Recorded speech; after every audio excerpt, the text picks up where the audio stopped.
ole Sawmzua1a hian Isua chu la ni ti la heron request heron request na rei to khop maya ka ti mai thei lawa achan chu hetiang ho lai Christian la bu om lo keima la bu om box si lo chu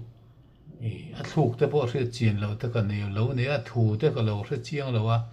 ka tiang chi kha tam me ka ngai thla ka sia chua ve a ka ti han zir chop te kha nga ya ka tiang kha ka boi ve sia hun kan nei kara hin ka va record so ka ti khan thil dang ka ti le de ka tiang a boi ka kania chuan he poi arlal biak sanga sakha ania arlal biak sanga sak na ki ta ke chu a flat ania sang khop mai a flat chu he hian nia mangai na la moi ri ka fria ti khani ta ni chu wangin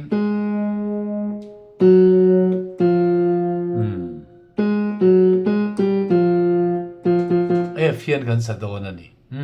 F in kan sa dai don ani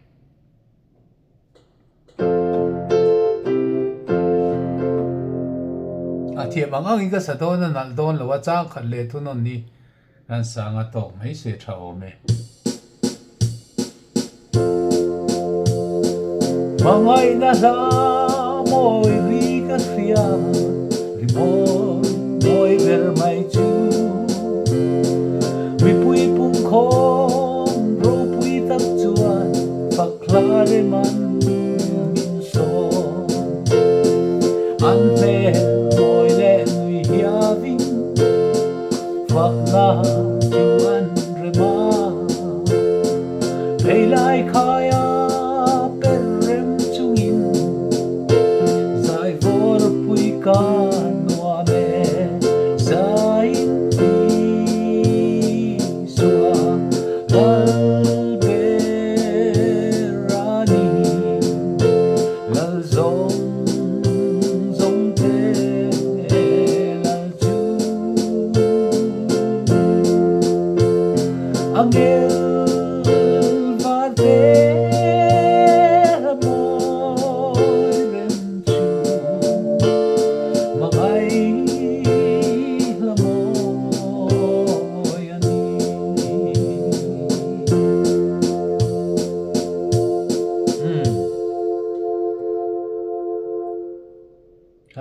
drums beat was beat ne han kan han ti thela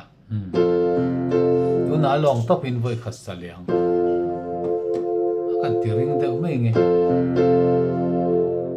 mangai na la moi ri ka sia ri moi ber mai chu mi pui pung khom ro pui tak chuan fakla re man min so an me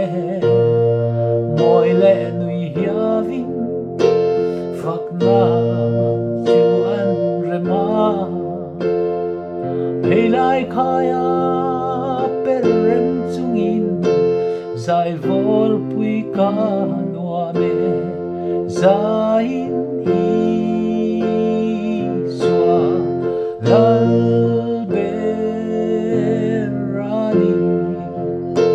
lal zong te lal chu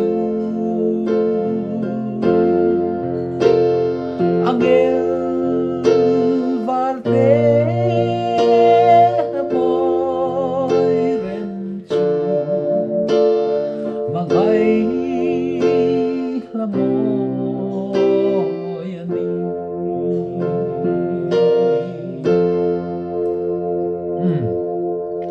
mina sakorti chuna ni le in water park kan su khala voina central zela ko da ram ri ko liama sakorti chun lama bo kan su kal le central zela thu thlen kan su pe ya kan su to nei ve nei tu ko ran pa valai pol mingin no ka chau de le kan yang ka o te po zai har rio mai o ti khani du tok pho dang Sawmzua1a ron request ani tu na mi ka an sa moi lem lo ko mai mi lo hre thiam mai se trao